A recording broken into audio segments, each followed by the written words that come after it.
Baik, ketemu lagi bersama saya. Kali ini kita akan membahas uji validitas dan reliabilitas suatu tes. Di sini kita akan menguji hasil uji coba pretest di dalam suatu penelitian. Nah, di sini kita akan menguji ada datanya sebanyak 30 soal. Apakah soal ini valid atau tidak? Maka kita ujikan validitas.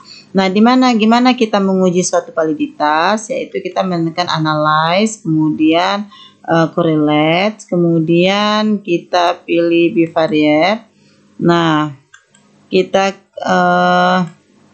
skor nomor 1 sampai 30 ini plus sampai total ini kita pindahkan dengan cara Ctrl A, kemudian pilih ini, kemudian jangan lupa correlationnya kita klik person, kemudian kita klik option.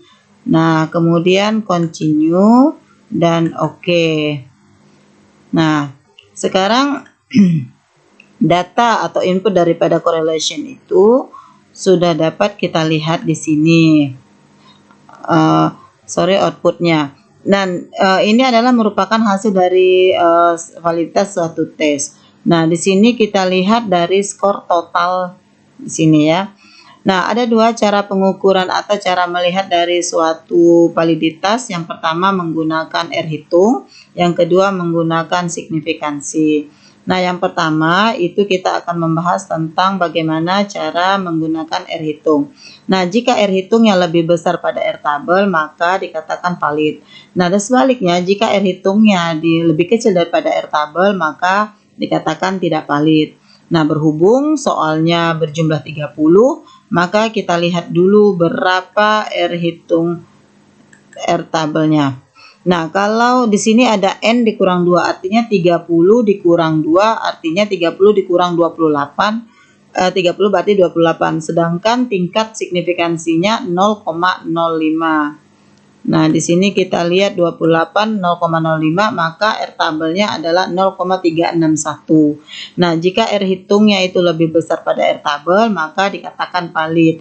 Kita kembali lagi ke hasil output daripada SPSS. Nah, oke, untuk soal yang pertama, kita lihat di sini R hitungnya sebesar 0,375. Maka data tersebut lebih besar daripada 0,361, maka dikatakan valid. Nah, kemudian nomor 2 di situ R hitungnya 0,554, maka lebih besar daripada 0,361, maka dikatakan valid, dan seterusnya. Atau bisa juga kita melihat dari valid atau tidaknya itu dari bintang di ujungnya. Nah, di sini ada bintang 1, ada bintang 2. Nah, kemudian ada bintang 2 lagi, itu valid juga, di sini valid juga. Nah, yang bertandakan bintang itu cara dengan mudah bahwa valid atau tidak validnya. Nah, sedangkan di dalam uji validitas itu bisa juga menggunakan signifikansi. Jika signifikansinya lebih kecil daripada 0,05, maka kita menggunakan alfa 5%. Jika signifikansinya lebih kecil daripada 0,05, maka dikatakan valid. Nah, sebaliknya, jika signifikansinya lebih besar daripada 0,05, maka dikatakan tidak valid. Nah, seperti di soal pertama ini 0,41. Nah, 0,41 ini lebih kecil daripada 0,05, maka dikatakan valid. Kemudian soal nomor 2 adalah 0,001. Nah, 0,001 itu lebih kecil daripada 0,05, maka dikatakan valid. Nah, kemudian setelah kita melakukan uji validitas, kita bisa melakukan uji reliabilitas ini bisa menggunakan Combach alpha atau alpha Combach itu sama saja. Bagaimana cara tes alpha Combach itu? Nah, kita buka lagi di file SPSS-nya. Nah, langkah pertama adalah kita klik analyze, kemudian kita klik scale, kemudian kita klik reliability analysis. Nah, di sini ada 30 soal kita blok, tapi yang kita tinggalkan adalah skor totalnya itu tidak kita blok. Nah, kita blok satu-satu sampai ke nomor 30. Nah, skor totalnya tidak kita masukkan ke itemnya.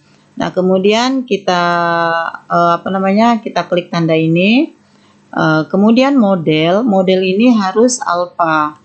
Nah, kemudian kita masuk ke statistik. Nah, di sini di statistik kita centang scale if item delete. Nah, kemudian continue, kemudian kita okekan. Nah, ini adalah output dari reliability statistik. Nah, di sini ada Chromebook alpha-nya itu 0,877. Nah, itemnya di situ 30. Nah, ini adalah Chromebook totalnya. Bagaimana cara membandingkannya? Kita lihat dulu di tabel reliabilitasnya. Kriteria tingkat reliabilitasnya. Jika 0,8 sampai 1 itu sangat tinggi, kemudian 0,6 dan 0,79 tinggi, dan seterusnya itu. Kemudian kita lihat di outputnya lagi, totalnya itu 0,877. 0,877 dalam kategori sangat tinggi. Kemudian kita bisa melihat per itemnya. Nah, di sini yang kita lihat adalah Chromebook alpha delete. Nah, jika kita hapus nomor 1, nah di sini sebesar 0,876 itu ternyata lebih kecil daripada Chromebook ini, sehingga menurunkan reliabilitas butir soal tersebut. Maka soal ini perlu dipertahankan.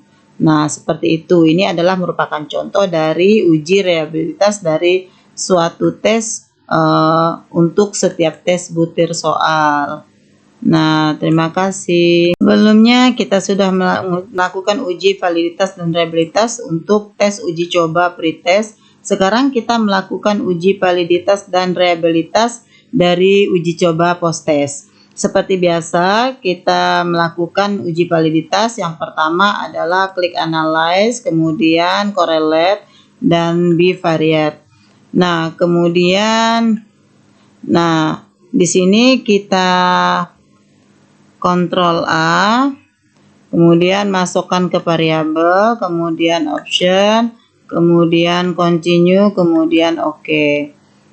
Nah, di sini sudah langkah selanjutnya kita lihat subtotalnya. Subtotalnya seperti biasa, jika R hitung lebih besar daripada R tabel, maka dikatakan valid. Dan sebaliknya, jika R hitung lebih kecil daripada R tabel, maka dikatakan tidak valid.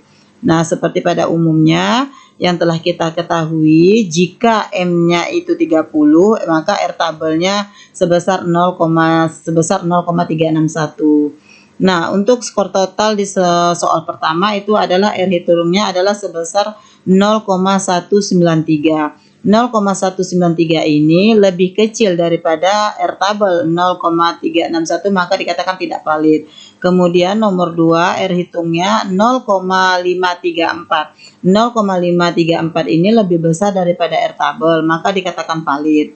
Nah, seperti itu dan seterusnya sampai ke butir soal nomor 30. Atau kita bisa lihat juga signifikansi. Jika kita menggunakan tautannya 5%, maka signifikasinya adalah 0,05. Jika signifikansi lebih kecil daripada 0,05, maka dikatakan valid. Dan sebaliknya, jika signifikansi lebih besar daripada 0,05, maka dikatakan tidak valid. Nah, kita buktikan di soal yang pertama. Signifikansinya itu yaitu 0,307. 0,307 ini lebih besar daripada 0,05, maka dikatakan tidak valid. Dan di soal nomor 2 ini 0,002 lebih kecil daripada 0,05, maka dikatakan valid. Atau bisa saja kita dengan cara melihat bintang. Apabila kita melihat bintang, maka itu valid, dan kalau ada tidak bintang maka tidak valid. Nah, selanjutnya kita melakukan uji reliabilitas suatu tes. atau butir soal. Nah, kita kembali ke SPSS. Nah, di sini seperti biasa, untuk menentukannya kita klik analyze, kemudian scale, kemudian reliability analysis, kita reset. Nah, kemudian kita masukkan satu persatu, kecuali di subtotalnya. Nah, kemudian kita masukkan ke itemnya. Nah, kemudian jangan lupa modelnya alpha dan kita masuk kepada statistiknya. Nah, di sini di dalam statistiknya kita centang scale if item delete. Nah, kemudian kita masukkan ke continue. Oke.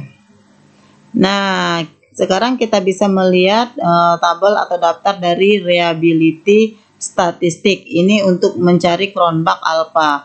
Nah, di sini muncullah Cronbach alphanya yaitu 0,857. Nah, 0,857 ini dengan itemnya 30 soal. Nah, kita lihat 0,857 ini merupakan rentang dari 0,8 sampai dengan 1. Maka dapat dikatakan reliabilitas ini sangat tinggi. Nah, kemudian untuk Cronbach alpha item delete-nya itu yaitu kita ambil contoh nomor 1. Jika dihapus nomor 1 ini, maka alfanya akan naik lebih besar daripada 0,857. Maka kalau kita hapus di soal pertama ini sangat bagus. Kenapa? Karena bisa menaikkan Cronbach alpha ini. Atau bisa juga kita melihatnya di dalam correct item total correlation-nya. Nah, ini untuk R 0,124. Nah, jadi lebih kecil daripada 0,361, maka bisa dikatakan tidak valid. Sehingga nomor 1 ini kita buang. Dan kita ambil contoh nomor 2, jika dibuang Cronbach alphanya sebesar 0,850. Nah, Cronbach alphanya 0,850 ini lebih kecil daripada 0,857. Maka kalau kita buang nomor 2, maka ini rendah. Jadi wajib kita pertahankan. Nah, seperti itulah bagaimana cara analisis dari suatu uji validitas dan reliabilitas dari suatu tes, baik pretest maupun post-test. Terima kasih.